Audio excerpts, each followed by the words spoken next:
নমস্কার, নির্মলানন্দে সবাইকে সুস্বাগতম। গুরুদেব প্রভু শ্রীকৃষ্ণ শ্রী রাধামায়ের আশীর্বাদকে সাথে করে শ্রীমদ ভগবত গীতা প্রণাম মন্ত্র দিয়ে শুরু করছি আজকের গীতা পাঠ। শ্রীকৃষ্ণ হৃদয়ং গীতা সংসার মালনাশিনীম জ্ঞানম ভক্তি মুক্তি দাত্রীম গীতা দেবীম নমস্তুতে। ওম নমো ভগবতে বাসুদেবায়। ওম নমো ভগবতে বাসুদেবায়। ওম নমো ভগবতে বাসুদেবায়। রাধে রাধে রাধে রাধে রাধে রাধে রাধে রাধে রাধে রাধে। শ্রীমদ্ ভগবত গীতা তৃতীয় অধ্যায় শ্লোক নম্বর 28। তত্ত্ববিদু মহাবাহো গুণকর্ম বিভাগয়োঃ গুণগুণেষু বর্তন্তে ইতি মত্বা ন সজ্জতে। আচ্ছা, এখানে প্রথম লাইনে প্রথম পাঠটুকু হচ্ছে তত্ত্ববিদ মহাবাহ, এইটুকুনি। এটা আমি বাংলায় বললাম, এবার দেখি এটাকে কিভাবে সংস্কৃততে ভেঙে বলবো। একেবারে সংস্কৃত উচ্চারণের কাছাকাছি পৌঁছানো যায়, সেই জন্য বাংলা হরফে প্লাস প্লাস দিয়ে একটু সাজিয়ে নেওয়া হয়েছে। কিছু কিছু জায়গায় লাল দেওয়া হয়েছে, যে যে জায়গাগুলো লাল দেওয়া হয়েছে চান্টিং এ চলনের সময় সেই সেই জায়গাগুলো উচ্চারিত হবে না, ঠিক তার ওপরের ব্র্যাকেটে যে অক্ষরগুলো দেওয়া আছে সেগুলোই উচ্চারিত হবে। আচ্ছা, তাহলে প্রথম পাঠের প্রথম লাইনের প্রথম পাঠটা সংস্কৃত উচ্চারণটা কিরম হয় একটু দেখা যাক। তত্ত্ব। আচ্ছা, এখানে তয় তয় ব আছে, একটা ত হসন্ত লাগিয়ে বাইরে বের করে এনে অর্ধতা তৈরি হলো। অর্ধতা মানে আগের অক্ষরের সাথে জুড়ে সে উচ্চারিত হতে পারবে। আগের অক্ষরও ত আছে, তয়ের সাথে জুড়ে উচ্চারিত হলো তৎ। আরেকটা তয় বয় পড়ে রইল। তয় বয় লাল দিয়েছে কেন? বয়ের উচ্চারণ বোঝানোর জন্য। পাশের ক্যালেন্ডারে 2 নম্বরে তালিকাভুক্ত করে দেওয়া আছে বয়ের উচ্চারণ ও প্লাস অ ওয়া, মুখটা খুলে বলতে হয় ব। তাহলে এই যে উপরে ব্র্যাকেটে দেওয়া আছে ও প্লাস অ, এটা বয়ের উচ্চারণ। এবার এটাকে তয়ের সাথে পড়ে দিলে উচ্চারণটা কি হয়? তোয়া। ঠিক এখানে এই উচ্চারণটাই হবে তত্ত্বা বি। আচ্ছা, বিতে লাল দেওয়া আছে তার কারণ বয়ের উচ্চারণ বোঝানোর জন্য।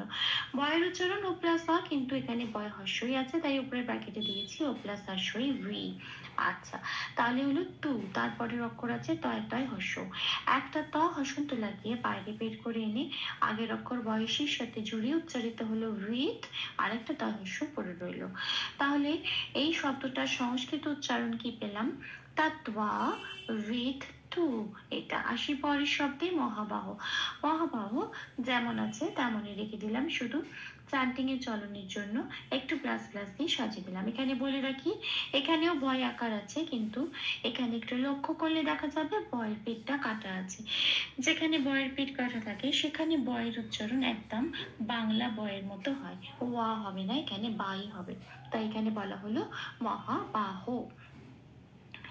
তাহলে প্রথম লাইনে প্রথম পাঠে সংস্কৃত উচ্চারণটা কি পেলাম? তত্ত্বা ঋত মহাবাহ। আসি পরে পাঠে গুণকর্ম বিভাগয়, এখানে একটা বিসর্গ আছে। এইটুকুনি আমার সেকেন্ড পার্ট, এটা আমি বাংলায় বললাম। এবার দেখি এটাকে কিভাবে সংস্কৃততে ভেঙে বলবো। গুণ। আচ্ছা, এখানে গুণটা যেমন আছে তেমন রেখেছি, শুধু খেয়াল রাখতে হবে কোনো হসন্ত নেই, কাজেই গুণ নয়ের উচ্চারণ পূর্ণরূপে হবে, গুণ বলতে পারবো না, গুণ। আচ্ছা, কর্ম। কর্মে ময় রেপ আছে, পাশে 3 নম্বরে তালিকাভুক্ত করে দেওয়া আছে। রেপ থাকলে ভয় শূন্য রয় হসন্ত দিয়ে প্রতিস্থাপিত হয়ে যায় সেটা। তাহলে এইখানে বয়শূন্য রয় হসন্ত লেগে যাওয়া মানে অর্ধরা। অর্ধরা মানে সে আগের অক্ষর এই যে কয়ের সাথে জুড়েই উচ্চারিত হতে পারবে, সেই জন্য হলো কর। আর মটা পূর্ণরূপে উচ্চারিত হবে, মটা রেপ ফ্রি হয়ে গেল, এবার মটা পূর্ণরূপে উচ্চারিত হবে কর্ম। তাহলে হলো গুণকর্ম। আচ্ছা, পয় হর্ষইতে ঠিক আগের মতো লাল দিয়েছি বয়ের উচ্চারণ বোঝানোর জন্য, যেহেতু হর্ষই আছে সেজন্য উপরে ব্র্যাকেটে দিয়েছি ও প্লাস হর্ষই ভি উচ্চারণটা হবে। ভাটা যেমন আছে তেমন, গটা পূর্ণরূপে উচ্চারিত হবে গ বলে, অন্তস্তয়করটাও তাই। এবার এখানে বিসর্গ আছে, দেখতে হবে বিসর্গটা কোথায় আছে, শুধুমাত্র যে শব্দের শেষে তা নয়, শব্দটা কোথায় আছে, শব্দটা শেষ শব্দ। এটা সেকেন্ড পার্টে সেকেন্ড লাইনে শেষ অংশ এবং শেষ শব্দ, সেই জন্য এই বিসর্গটা 4 নম্বরে তালিকাভুক্ত করে দেওয়া আছে পূর্ণ হ দিয়ে প্রতিস্থাপিত হয়ে যাবে। শুধু তাই নয়, এখানে আগের অক্ষর অন্তঃস্থয়ে যেরকম ওকার আছে তার সাথে মিলিয়ে এখানে হবে হয় ওকার। তাহলে আমি এই পাঠে সংস্কৃত উচ্চারণটা কি পেলাম? গুণকর্ম বিভাগায় হো, এটা। আসি পরের লাইনে, গুণা গুণেশু বর্তান্ত, এইটুকুনি আমার সেকেন্ড লাইনের প্রথম পাঠ। তাহলে এখানে হচ্ছে গুণা, হ্যাঁ, যেমন আছে তেমনই রেখে দিলাম, গু আর না। আচ্ছা, এরপরে আসছে গুণেশু, গুণেশু তাই গুণেশু টু প্লাস প্লাস দিয়ে সাজিয়ে নিলাম চারদিকে চলনের সুবিধার জন্য।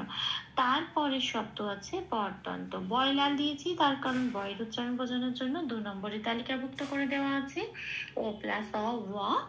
আর তয় রেপ আছে, রেপ থাকলে 3 নম্বরে তালিকাভুক্ত করে দেওয়া আছে বয় শূন্য রায় হসন্ত দিয়ে প্রতিস্থাপিত হয়ে যায়। বয়ের সাথে জুড়ে উচ্চারিত হলো বয় শূন্য রায় হসন্তটা ওয়ার বলে, তটা ফ্রি হয়ে গেল, তটা পূর্ণরূপ উচ্চারিত হলো। পরের অক্ষর আবার যুক্ত অক্ষর আছে, যন্ত্রের নয় তয়, দন্তের নটা আগে আছে সেজন্য নয় হসন্ত লাগিয়ে বাইরে বার করে এনে তার তয়ের সাথে জুড়ে উচ্চারিত হলো তন, তটা পূর্ণরূপে উচ্চারিত হলো তো। তাহলে শব্দটার উচ্চারণ কি পেলাম? ওয়ার তান তো। তাহলে সেকেন্ড লাইনে প্রথম পাঠে সংস্কৃত উচ্চারণ হচ্ছে গুণা গুণেশু ওয়ার্তান্ত। আসি শেষ পাঠে, ইতিমাত্বা না সাজ্জাতে। ইতিতে যেমন আছে তেমন মাত্বাতা, মটা পূর্ণরূপে উচ্চারিত হবে, তয় বয় আকারে লাল দিয়েছি বয়ের উচ্চারণ বোঝানোর জন্য। 2 নম্বরে তালিকাভুক্ত করে দেওয়া আছে বয়ের উচ্চারণ ও প্লাস অ, কিন্তু এখানে তয় বয় আকার আছে তাই উপরের প্যাকেটে বয়ের উচ্চারণটা কি দিয়েছি ও প্লাস অ, এটা বয়ের উচ্চারণ বয় আকারের উচ্চারণ। এবার এটাকে তয়ের সাথে পড়ে দিলে উচ্চারণটা হবে তোয়া। তাহলে আমি শব্দটা কি পেলাম? উচ্চারণ মাত্ওয়া, এটা নটা পূর্ণরূপে উচ্চারিত হবে সাজ্জাতেতে। যন্ত্রের স্বয়ের উচ্চারণ একটু খেয়াল রাখতে হবে সংস্কৃততে, সারেগামা পায়ে যে আমরা যে সাটা বলি সেটা সা, আর বর্গে জয় জয় আছে জয়তে, একটা জকে হসন্ত লাগিয়ে বাইরে বার করে এনে আগের অক্ষর যন্ত্রের স্বয়ের সাথে জুড়ে উচ্চারিত হলো সাজ, আর জটা পূর্ণরূপে উচ্চারিত হলো পরের জটা জ, এটা যেমন আছে তেমন সাজ্জাতে। তাহলে সেকেন্ড লাইনে লাস্ট অংশটা সংস্কৃত উচ্চারণ হচ্ছে ইতি মাত্বা না সাজ্জাতে। আচ্ছা, ভুল দুটি ক্ষমা করে দেবেন, অনুশীলনের সুবিধার জন্য 3 বার করে চান্ট করে দেওয়ার চেষ্টা করলাম। তত্ত্ববিদতু মহাবাহো গুণকর্মা বিভাগয়োঃ গুণাগুণেষু বর্তন্তো ইতি মত্বা ন সজ্জতে। তত্ত্ববিদতু মহাবাহো গুণকর্মা বিভাগয়োঃ গুণাগুণেষু বর্তন্তো ইতি মত্বা ন সজ্জতে। তত্ত্ববিদতু মহাবাহো গুণকর্মা বিভাগয়োঃ গুণাগুণেষু বর্তন্তো ইতি মত্বা ন সজ্জতে। রাধে রাধে রাধে রাধে রাধে রাধে রাধে রাধে রাধে রাধে। তপ্ত কাঞ্চন গৌরাঙ্গী রাধে বৃন্দাবনেশ্বরী বৃষপাংশুতে দেবী তাম প্রণমামি হরি প্রিয়ে। প্রভু ও শ্রী রাধামায়ের কৃপা দৃষ্টি আমাদের সবার উপর বর্ষিত হোক। ধন্যবাদ, আপনাদের উৎসাহই আমার অনুপ্রেরণা। আমার সকল ভুল ত্রুটির ক্ষমা প্রার্থনা প্রভুর চরণেই অর্পণ করলাম। ওম কৃষ্ণায় বাসুদেবায় হরয়ে পরমাত্মনে প্রণতক্লেশনাশায় গোবিন্দায় নমো নমঃ। ওম শ্রীকৃষ্ণার্পণমস্তু। জয় শ্রীকৃষ্ণ।